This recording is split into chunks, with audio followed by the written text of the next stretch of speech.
أهلا ومرحبا بكم في قناة أبو نور وسيف المصري. لو عجبك الفيديو اعمل اشتراك ودوس إعجاب واضغط على الجرس عشان يوصلك كل فيديو جديد.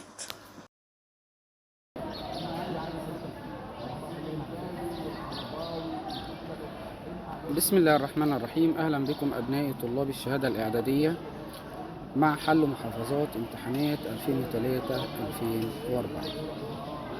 دي امتحانات 2003 محافظة القاهرة.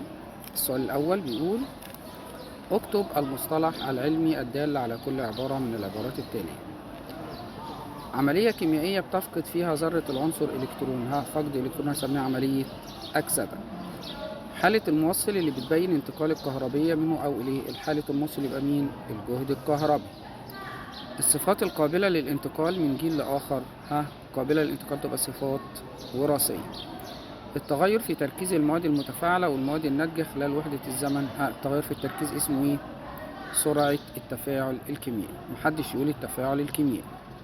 استخرج الكلمة الغير مناسبة. أول سطر هنشيل كلمة مين؟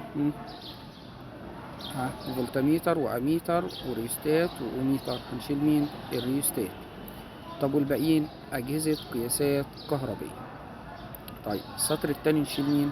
عند عين واسعة، أذن منفصلة، غمازات، شعر ناعم. هنشيل مين؟ الشعر الناعم. طب والباقيين؟ صفات سائدة. طيب السطر اللي بعده هنشيل مين؟ هنشيل الأنسولين. طب والباقيين؟ التستوستيرون والبروجسترون والاستروجين. ديت هرمونات مرتبطة بالغدد التناسلية. السطر اللي بعده هنشيل مين؟ هنشيل الفضة. طب والباقيين؟ عناصر نشطة بتسبق الهيدروجين في متسلسلة النشاط الكيميائي.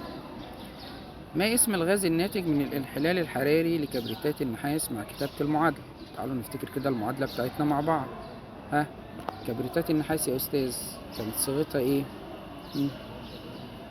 كبريتات النحاس CuSO4. لما أعمل لها عملية انحلال حراري كبريتات النحاس CuSO4 لما نعمل لها عملية انحلال حراري سهم عليه إيه؟ حرارة. طيب هتتفكك وتديني إيه يا أستاذ؟ CuO زائد SO3. يبقى ادتنا CO زائد SO3. بيقول لي ما اسم الغاز الناتج من الانحلال الحراري لكبريتات النحاس؟ مين الغاز اللي طلع؟ ثالث أكسيد الكبريت SO3. وادي المعادلةعندك هي متسمة. طيب السؤال اللي بعده: اختر الإجابة الصحيحة مما بين الأقواس. طيب القوة الدفعة الكهربية لثلاث أعمدة متماثلة متصلة معا على التوالي. ثلاث أعمدة على التوالي بنعمل فيهم إيه؟ والعمود منهم كان عامل 2 فولت توالي، يبقى بنجمع. تمام؟ 2 زائد 2 زائد 2 ب6.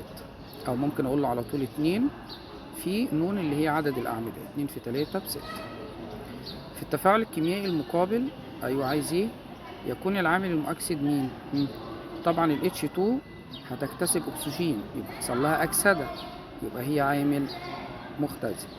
طيب الCO يا أستاذ عندها أكسجين هتفقده تتحول لCO. هتفقد أكسجين يبقى اسمها إيه؟ اختزال، يبقى هي عامل مؤكسد. يبقى مين العامل المؤكسد هنا؟ CuO.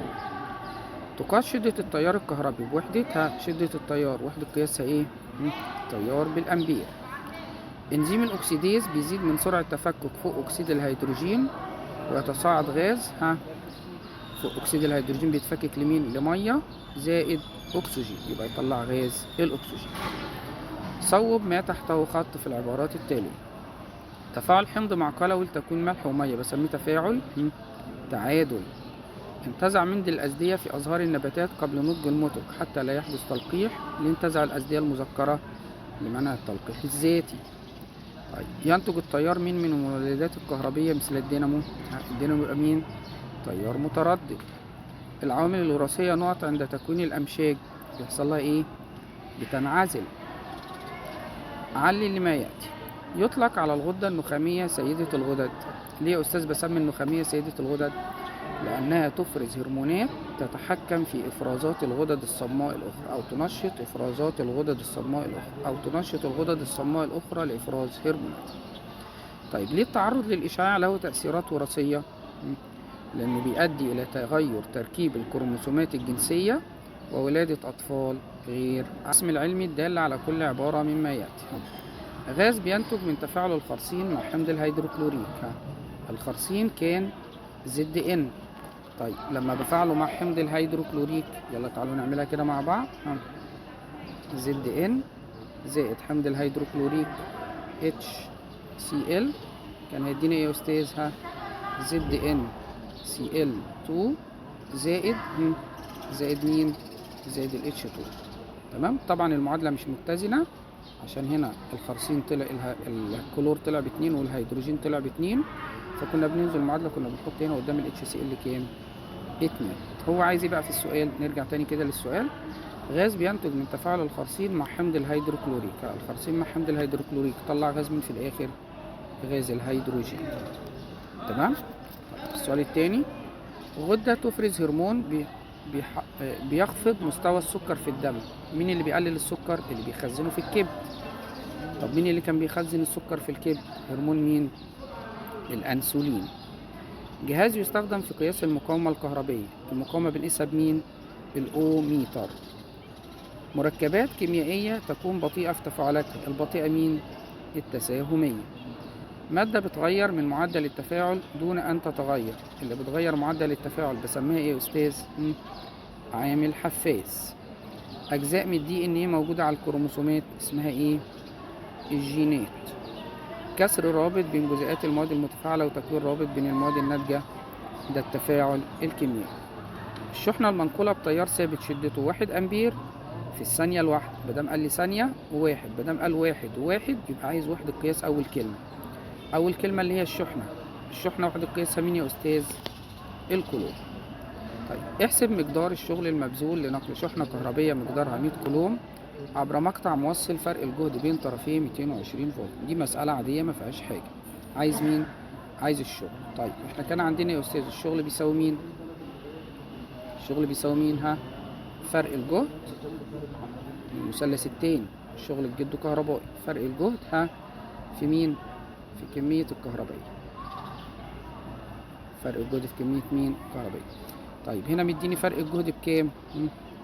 100 كولوم، يبقى اضرب 100. كمية الكهربائية 100. تمام. طيب في فرق الجهد كام؟ فرق الجهد 220. يبقى خلينا نبدأ بفرق الجهد. فرق الجهد 220 في كمية الكهربائية بكام؟ 100 كولوم. تمام. تدينا ايه يا استاذ؟ انزل الصفرين، وواحد في 22 ب22، ودوت شغل. يبقى وحدة القياس بتاعتنا بالايه؟ الشغل بالايه؟ بالجول. يبقى تاني اقول له ايه؟ الشغل بيساوي فرق الجهد في كمية الكهرباء. فرق الجهد 220 في كمية الكهرباء 100 تطلع ب 2200 ايه؟ جول. أكمل العبارات التالية. الصفة التي تختفي في جميع أفراد الجيل الأول في تجارب مندل. اللي بتختفي الصفة مين؟ المتنحية. اللي بتظهر السائدة واللي بتختفي المتنحية. طيب المركبات الأيونية تفاعلاتها سريعة لأنها تتفكك إلى أيونات. التيار الناتج من الخلايا الكهروكيميائية يسمى تيار مستمر. تفاعل الإحلال المزدوج بين محاليل الأملاح تكون مصحوبة بتكوين راسب. طيب شدة التيار تتناسب ايه مع فرق الجهد؟ حسب قانون اوم في الرسمة ديت شدة التيار تتناسب ايه؟ طرديا. وادي العلاقة الطردية بتاعتنا ما بين فرق الجهد وشدة التيار.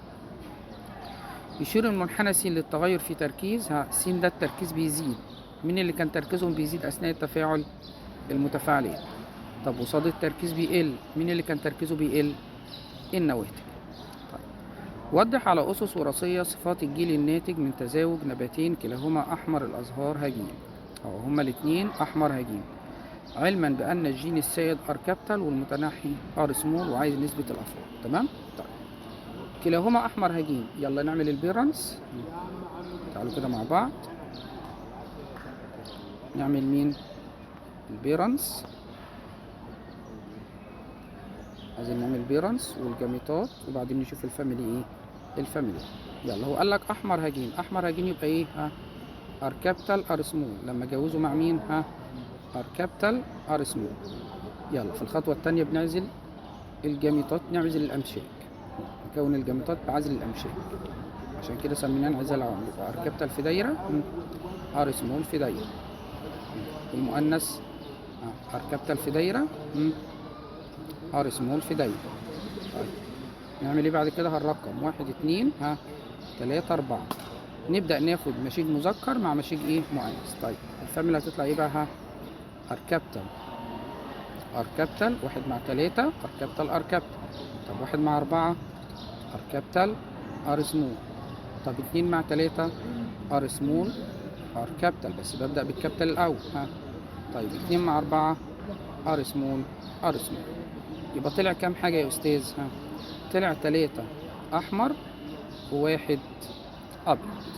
1 أحمر نقي، و2 أحمر هجين، وواحد أبيض نقي، اللي احنا كنا بنقولها بنسبة 3 إلى كام؟ إلى 1. يعني لو 2 هجين اتجوزوا مع بعض هيطلعوا الصفة السائدة والمتنحية بنسبة كام لكام؟ 3 إلى 1. أتمنى لكم التوفيق إن شاء الله. انتظرونا مع حل باقي المحافظات، والسلام عليكم ورحمة الله وبركاته. المشاهد، لو عجبك الفيديو اعمل اشتراك ودوس اعجاب واضغط على الجرس عشان يوصلك كل فيديو جديد.